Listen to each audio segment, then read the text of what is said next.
और मेरा होप ये है कि अर्ली रिटायरमेंट लेकर मैं पूरे तरीके से सिर्फ सोशल वर्क और मेडिटेशन में घुस सकूं, इसलिए शायद मुझे पॉलिटिकल करियर नहीं चाहिए। ठीक है, क्योंकि आई नो कि वो ऑप्शन आ रहा है मेरी लाइफ में।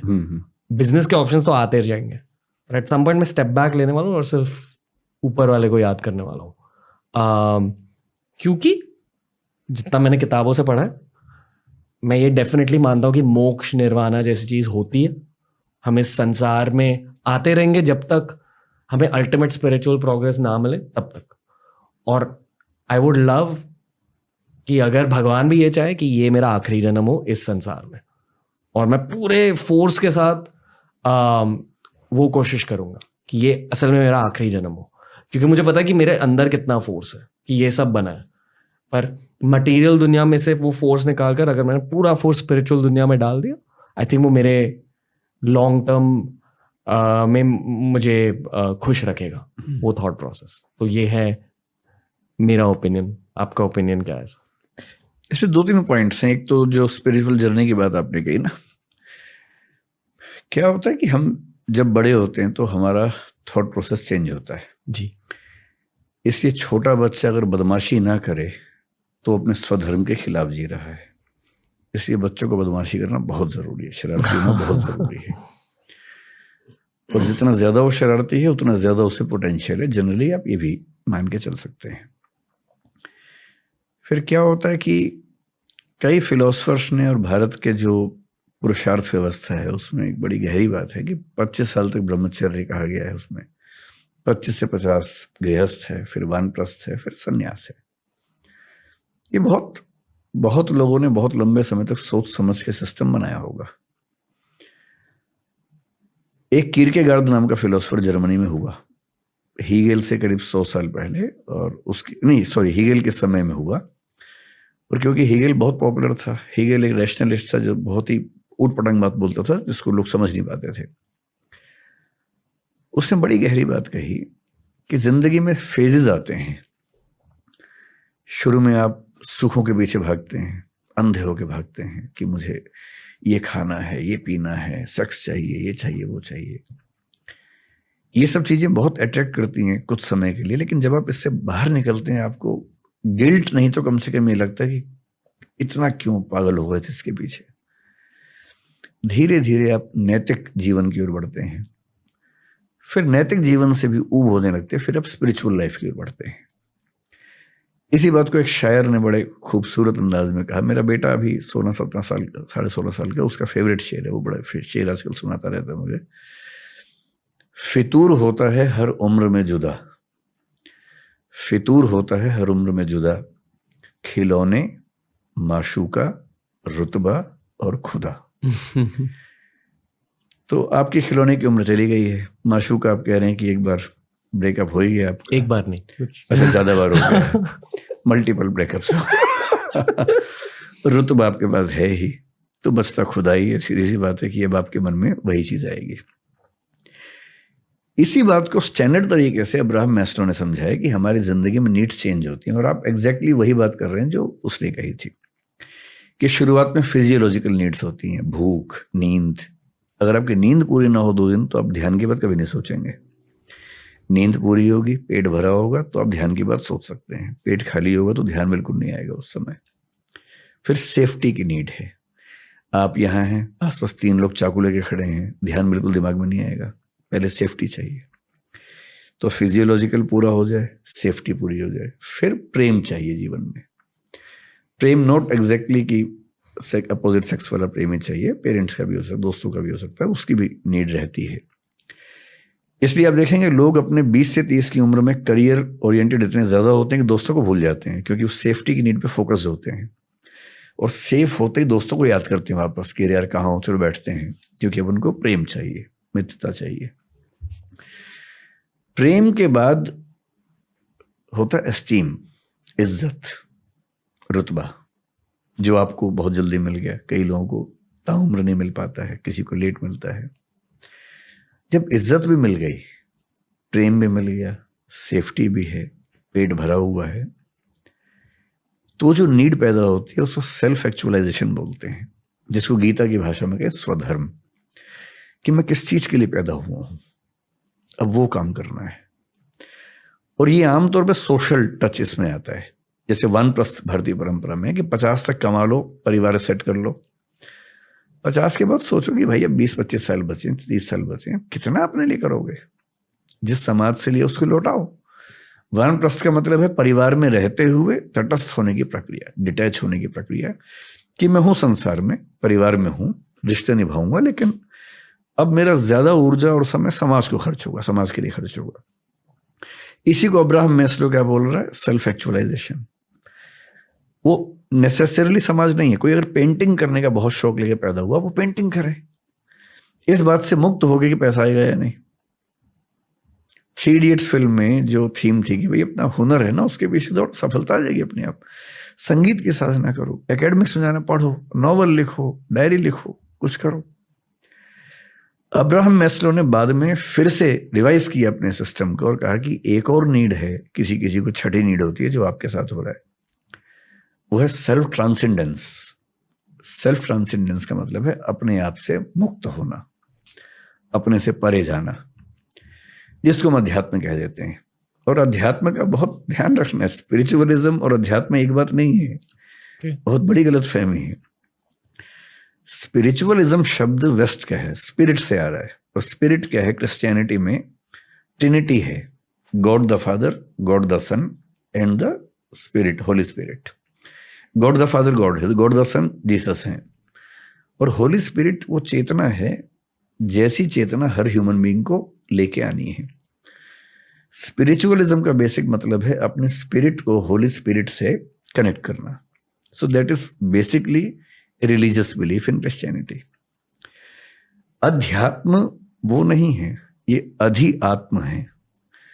आत्म का मतलब एक सेंस में होता है मैं, एक सेंस में आत्मा होता है। अधि मतलब उससे बड़ा, मैं से बड़े स्तर पर जाने की यात्रा है। वो यात्रा समाज से भी हो सकती है कि अब मैं सिर्फ अपने बारे में क्यों सोचूंगा, समाज के बारे में सोचूंगा, देश के बारे में सोचूंगा। That is as good as अध्यात्म। लेकिन उसी में अगला स्तर आता है कि मैं इस पूरी प्रकृति के साथ एक क्यों ना हो जाऊं, और पूरी प्रकृति ही क्यों, उसके बियॉन्ड भी एक क्यों ना हो जाऊं। इसलिए आप देखेंगे जो दुनिया भर के स्पिरिचुअल लोग हैं ना, जो मिस्टिक्स हैं, मिस्टिसिज्म में रहते हैं, उनमें से कुछ को जब वो उस लेवल पे जाते हैं, उनको दुनिया के कण कण में ईश्वर दिखता है। कुछ को दुनिया निरर्थक दिखती है, उनको लगता है कि मेरे अंदर ईश्वर है, दुनिया में नहीं है। कबीरदास ने एक दोहा लिखा, मोको कहाँ ढूंढे रे बंदे, मैं तो तेरे पास में, ना मैं देवल ना मैं मस्जिद ना काबे कैलाश में। कि ईश्वर और उनका जब तादाद में हुआ, जैसा वो कह रहे हैं कि मुझे कहाँ ढूंढ रहे हो भाई, मैं तो तेरे अंदर हूं, ना देवल में हूं, देवालय में हूं, ना मस्जिद में हूं, ना काबा ना कैलाश, कहीं नहीं हूं। और किसी किसी को दुनिया का कण कण लगता है कि हर जगह ईश्वर है।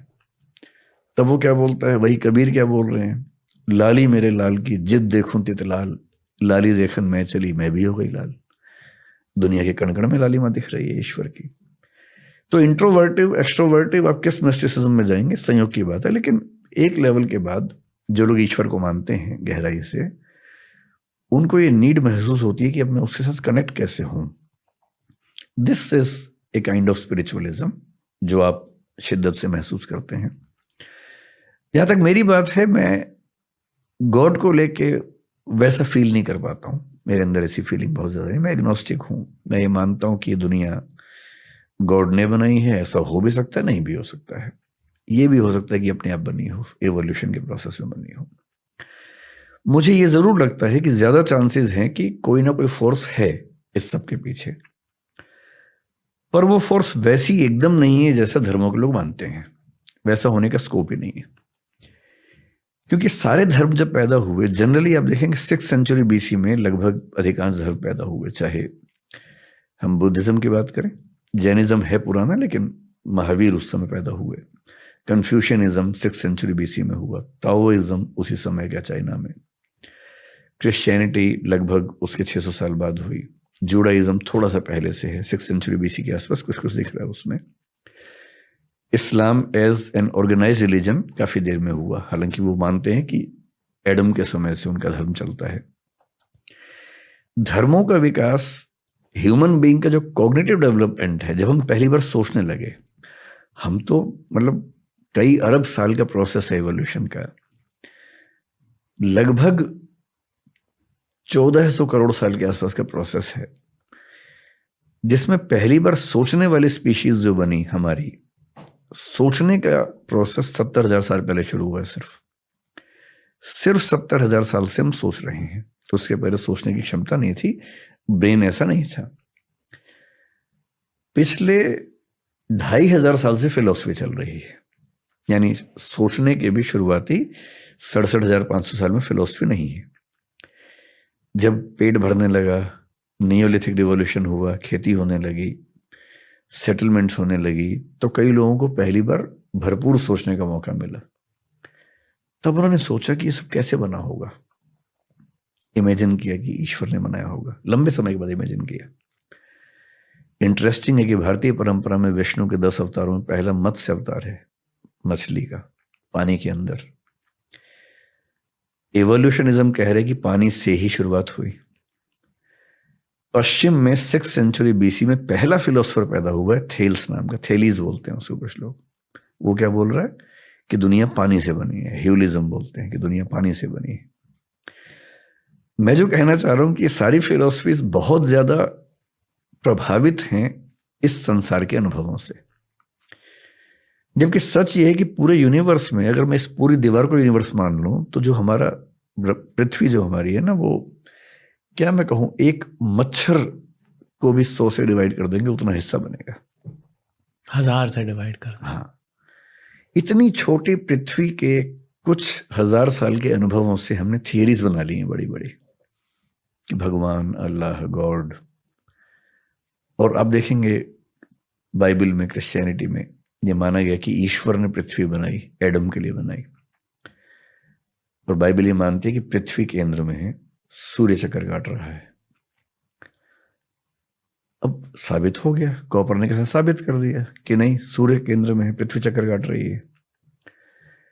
तो जिन जमीनों पर सारे धर्म खड़े हुए हैं, वो जमीनें बहुत कमजोर हैं, भुरभुरी हैं, क्योंकि वो केवल ह्यूमन बीइंग्स के एक्सपीरियंस के बेस पे बनाया गया है। और इस ब्रह्मांड में हमारी दुनिया मतलब एक मच्छर का भी 100वां हिस्सा, 1000वां हिस्सा है। क्या पता कितनी गैलेक्सीज में कितनी दुनियाएं चल रही हों। कुछ हमसे आगे, कुछ हमसे पीछे। कुछ हो सकता है कि अभी वो बंदरों के जमाने में चल रहे हों, कुछ हो सकता है कि हमसे 1000, 2000, 10 लाख साल आगे निकल गए हों। इन दुनियाओं में आपस में इंटरेक्शन भी अब तक नहीं हो रहा। हम उनको एलियन कहते हैं, वो हमको एलियन कहते होंगे। तो अभी तो विज्ञान ने दुनिया का डेसिमल में भी कुछ नहीं समझा है। अभी से हम ये इंटरप्रेट कर दें कि एक भगवान है जिसने ऐसा ऐसा किया, पॉसिबिलिटी है। एग्नोस्टिक होने का मतलब है कि I accept there stands a possibility of God existing.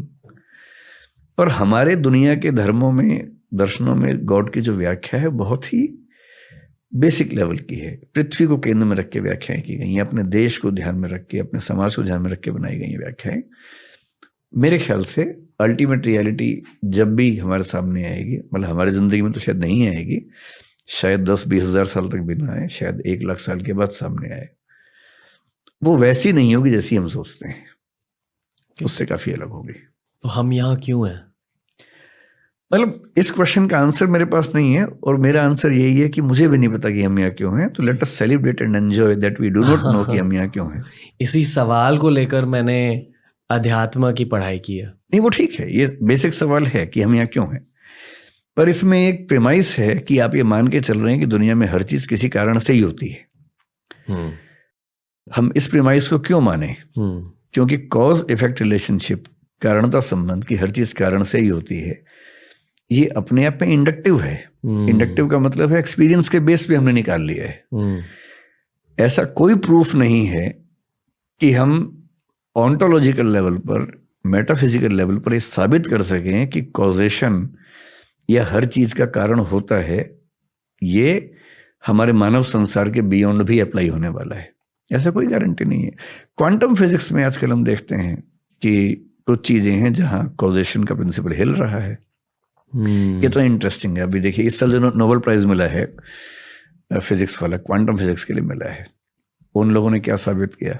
Einstein ने जो साबित किया उसके रिवर्स साबित किया। आइंस्टीन ने ये साबित किया था कि जो प्रकाश हम देखते हैं वो सिर्फ वेव नहीं है, it can also be particle, जिसको उन्होंने फोटोन कहा।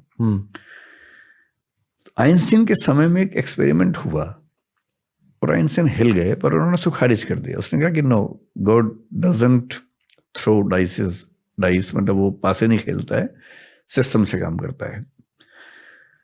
2 एक्सपेरिमेंट्स हुए थे जो उन्होंने खारिज किया आइंस्टीन ने, और अब नोबेल प्राइज मिला है उन्हीं एक्सपेरिमेंट्स को रिवाइज करने वालों को। वो एक्सपेरिमेंट्स क्या कह रहे हैं? एक थियरी क्वांटम फिजिक्स में आई है, डबल एंटेंगलमेंट, जिसको आइंस्टीन ने खारिज किया था, जो कहती है कि ऐसा हो सकता है कि यहां मान लीजिए ये एक पार्टिकल इस माइक का है। क्वांटम का मतलब सब एटॉमिक, न्यूट्रॉन, प्रोटॉन, इलेक्ट्रॉन, उस लेवल की जो स्टडीज हैं। हो सकता है कि ये पार्टिकल एंटेंगल्ड हो किसी और गैलेक्सी के किसी पार्टिकल के साथ, और एंटेंगल का मतलब है कि अगर ये हल्का सा मूव करेगा तो वो ठीक उसी समय रिवर्स मूव करेगा जी। आइंस्टीन का मानना था कि स्पीड ऑफ लाइट से तेज कुछ नहीं हो सकता, जो कि 3 लाख किलोमीटर पर सेकंड होता है। इसमें क्या हो रहा है कि यहां कुछ मूवमेंट हुआ, वहां मूवमेंट हुआ, और इसके बीच का गैप 50 करोड़ लाइट ईयर भी हो सकता है, और तब भी दोनों एक साथ मूव कर रहे हैं। अगर ऐसा कनेक्शन है तो इसका मतलब है कि लाइट की स्पीड वाली बात खत्म हो गई। मतलब लाइट से भी कुछ या तो ज्यादा तेज है, या उसकी स्पीड हम सोच ही नहीं सकते कितनी तेज है, मन की स्पीड से ज्यादा है, और मन को तो फिजिकल ऑब्जेक्ट नहीं मानते हम उस सेंस में। फिर वो जो प्रकाश की किरण है, जब डबल स्लिट एक्सपेरिमेंट यूज किया गया तो देखा गया कि वो बिहेव करती है अलग अलग, जब उसको देखा जाए और जब ना देखा जाए। अगर आपने एक्सपेरिमेंट किया, डबल स्लिट एक्सपेरिमेंट बोलते हैं, 2 पार्ट में बांटते हैं, तो देख रहे हैं तो शायद उसका बिहेवियर हो जाता है पार्टिकल वाला, नहीं देखते तो वेव वाला हो जाता है, और जैसे ही उसको ऑब्जर्व करने का इंस्ट्रूमेंट लगता है बिहेवियर चेंज हो जाता है। इसका मतलब जिसको आप भौतिक मान रहे हैं वो इतना भौतिक भी नहीं है। यानी कि ऑब्जर्व किए जाने से, भाई हमें कोई ऑब्जर्व करता है हमारा बिहेवियर चेंज हो जाता है, ये तो समझ में आता है, लेकिन लाइट के पार्टिकल्स का बिहेवियर अगर चेंज होता है देखे जाने से, इसका मतलब भौतिक और चेतन, मैटर और कॉन्शियसनेस का जो डाइकोटमी हम मानते हैं कि दोनों अलग अलग हैं, शायद वो भी नहीं है। और अगर परसीवर के देखने से रियलिटी चेंज हो रही है तो शायद शंकराचार्य ठीक कह रहे थे। और जो श्रोडिंगर नाम के साइंटिस्ट हुए जो आइंस्टीन के खिलाफ क्वांटम फिजिक्स में खड़े हुए थे, उन्होंने भारतीय दर्शन का तत्वमसी सिद्धांत जो उपनिषद का, उसको फॉलो किया, उस पर लिखा बहुत ज्यादा। क्वांटम फिजिक्स में उनसे बड़े विद्वान दुनिया में नहीं हुए। इसलिए इतने रहस्य हैं कि मुझे नहीं लगता कि हमारे जीते जी कोई अंतिम फैसला हो पाएगा, लेकिन जब भी होगा बहुत इंटरेस्टिंग होगा। शंकराचार्य ने क्या कहा था? शंकराचार्य कह रहे हैं कि सरल भाषा में अगर मैं आपको समझाऊं कि रियलिटी के 3 लेवल्स होते हैं। सबसे नीचे का लेवल प्रतिभास है। जब आप नींद में हैं, सपना देख रहे हैं, वो प्रतिभास है। आप सपने में हैं तो आपको सपना एकदम रियल लग रहा है। सपने में शेर आ गया, आप डर भी रहे हैं, पसीना भी आ रहा है, भाग भी रहे हैं, हाफ भी रहे हैं, गिर भी रहे हैं, चोट भी लग रही है, खून भी बह रहा है, सब कुछ हो रहा है, और आप एकदम उस मोमेंट को जी रहे हैं। अचानक नींद खुल गई, और नींद खुलते समझ में आया कि अरे सब झूठ था। ये व्यवहार की दुनिया है जिसमें हम लोग बैठे हुए हैं। अब शंकर कह रहे हैं कि इंटरेस्टिंग बात है कि इसके बियॉन्ड भी एक दुनिया है। जैसे सपने से निकलते ही समझ में आता है कि सपने में सब झूठ था, वो चेतना से क्रिएट हो रहा था, रियल नहीं था। सपने का शेर, सपने की मेज फिजिकल लग रही थी, पर सपने से निकलते ही समझ में आया कि वो तो कॉन्शियसनेस ने मेज बनाई थी। वो लकड़ी की कहाँ थी? लकड़ी की समझ में आ रही थी पर लकड़ी की नहीं थी, वो तो विचार से बनी हुई थी। अब यहां आप बैठे, मैं बैठा हूं, कुर्सी है, ये माइक है, सब फिजिकल है। हो सकता है कि एक दिन 3rd लेवल पर हम पहुंचे, जिसको शंकराचार्य पारमार्थिक स्तर बोलते हैं, प्रातिभासिक, व्यावहारिक, पारमार्थिक। और वहां पहुंचते ही समझ में आया कि अरे यार ये भी झूठ था। इसलिए वो बोलते हैं कि सत्य के 3 स्तर हैं, और जब तक वो रेफ्यूट नहीं होता हमें सत्य लगता है। रेफ्यूट होते ही, और रेफ्यूट होने का मतलब नेक्स्ट लेवल पे जाना, नेक्स्ट लेवल ब्रह्म का लेवल है, और वहां जाके समझ में आता है कि जो रियलिटी हम मान रहे थे वो सिर्फ परसेप्शन था। और फिलोसफी में कई लोग ऐसा मानते हैं कि हम जो परसीव करते हैं रियलिटी उतनी ही है और हमारे परसेप्शन से ही बन रही होती है। There is nothing real as such, reality is what we construct. ये बात पश्चिम में हीगल भी कह रहा है, पश्चिम में कांट भी, कांट तो यहां तक कह रहे हैं कि कप जो है हम जान ही नहीं सकते कैसा कप है, वी कैन ओनली परसीव, और जो हम परसीव करते हैं सब एक जैसा, that is phenomena, that is not noumena. Noumena is the ultimate reality, the cup in itself is noumena, the cup how we perceive is phenomena. तो हमारी बहुत लिमिटेशंस हैं। हम इस दुनिया को जितना समझने का दावा करते हैं, हम धेला भर नहीं समझते दुनिया को, और दुनिया के बियॉन्ड भगवान को समझ लेंगे, ये तो बहुत बड़ी बात हो गई।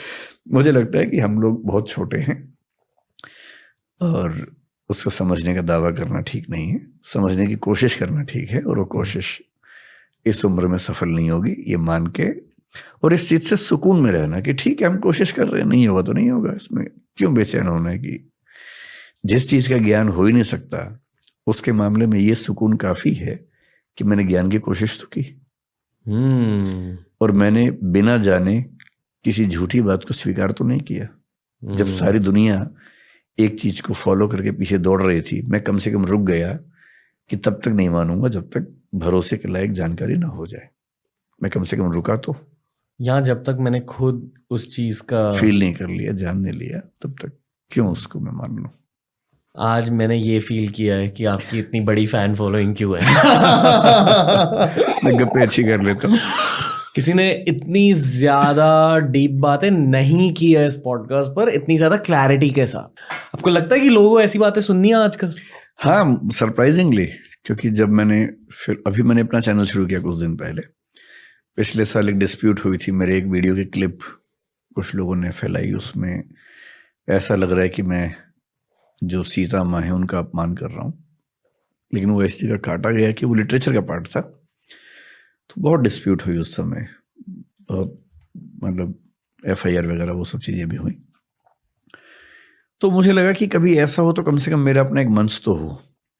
दृष्टि IAS का एक बड़ा प्लेटफॉर्म है, उसमें 10 मिलियन से ज़्यादा सब्सक्राइबर्स हैं, लेकिन मैं नहीं चाहता कि मैं अपनी पर्सनल लड़ाइयाँ उस पर लड़ूँ, वो तो एक ऑफिशियल चैनल है। So I started my own channel मेरे नाम से, विकास दिव्यकीर्ति। अभी मैं वीडियो तो बहुत कम अपलोड कर पाता हूँ, 12 वीडियो अब तक अपलोड किए हैं, और उस पर सब्सक्राइबर्स लेकिन 22-23 लाख के बीच में कहीं हैं। तो मैंने जब उसको शुरू किया तो मैंने कहा मैं इस पर फिलोसफी की बातें करूँगा। मैंने वो 4 वीडियो फिलोसफी डाले हैं सिर्फ, जिसमें से एक चारवाक फिलोसफी के बारे में है, एक है व्हाट इज अल्टीमेट रियलिटी, एक है फिलोसफी क्या होती है, एक इंडियन फिलोसफी का इंट्रोडक्शन डाला है, उपनिषद वेद से लेकर ओशो रजनीश तक का पूरा। मेरा ख्याल था कि इन विषयों को कौन सुनना चाहेगा, तो मैंने अज्यूम किया था कि 1-2 लाख लोग उसको शायद देखेंगे, और लेकिन सरप्राइजिंगली वो वीडियोस करीब 50 लाख 45 लाख लोगों ने देखे हैं और डिमांड कर रहे हैं कि और बनाओ वीडियो। अब मुझे टाइम 1-2 महीने से नहीं मिल पा रहा, मैं बहुत बिजी चल रहा हूँ क्लासेस वगैरह में। So maybe in next 1.5 months my batches will be over and then I'll restart with the channel. कब स्टार्ट कर रहे हो? क्या? The Vikas Divyakirti show. मतलब आप चाह रहे कि मैं पॉडकास्ट शुरू करूं अपना? जी हाँ, तो कर देंगे जल्दी।